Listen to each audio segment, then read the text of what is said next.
You said so black Americans are not part of the Moors? Yeah, the modern day Moors, the Moor Science Temple, but the historic Moors? Absolutely not. Moor is an exonym. An exonym is a term by other people that's put on another people. Nobody called theyself the Moors. Nobody was like, yeah, we the Moors. No, these people had their own tribal names, and we don't even come from them tribes. These are what you call Berbers, which is another exonym. Amazigh people would be considered more. Sanhaja, Lamtuna, Berbers, those are the Moors. Now, they did have black slaves, so when they ran into Europeans and they saw these black people that was Muslims, they just called them all Moors, my lord. But it is a term with no ethnological value. But don't take my word.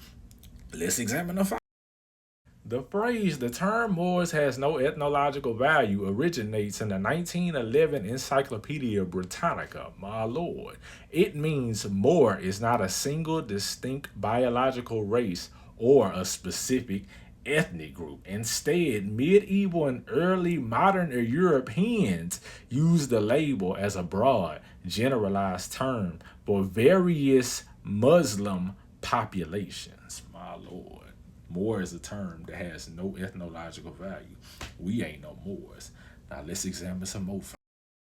Now, to properly understand the Moors as it relates to black people, you got to understand two things. You got to understand Moulay Ishmael and the Black Guard, and you also got to understand the war in the 1590s between the Moors and Mali, my lord. Let's examine the files. This is Moulay Ishmael, who was the leader of the Moors of Morocco back then. Who do you see around him? Black people, right? He created a whole black slave army called the Black Guard, my lord. He was a mixed race being. His father was Arab, his mama was a black slave. You ain't got to take my word for it. We could read an actual book by somebody that lived in the land called Black Morocco. Let's see.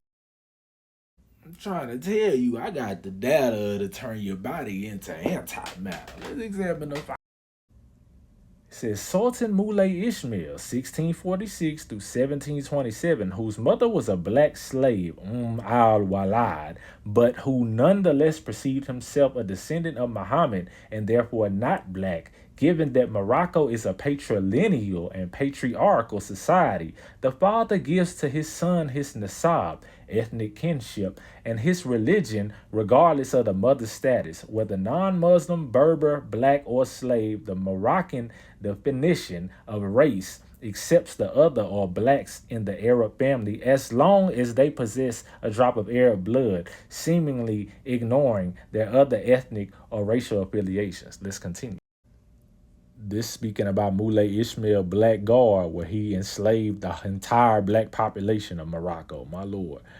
Moulay Ishmael's enslavement of free black Muslims on an enormous scale and served as an injustice to the historical record. When Moulay Ishmael ordered the conscription of black people of all ages and both sexes, the authorities proceeded with this initiative not by determining their status as a slave, but on the premise of color related to African black origin, which was used to define them as outsiders, although they had been in Morocco for centuries.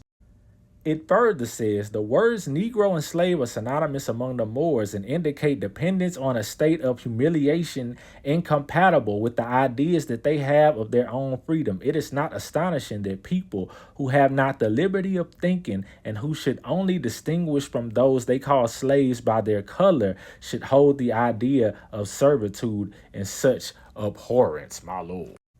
But even before Moulay Ishmael, we were still beefing with the Moors way in the 1500s. And even before then, let's examine the files.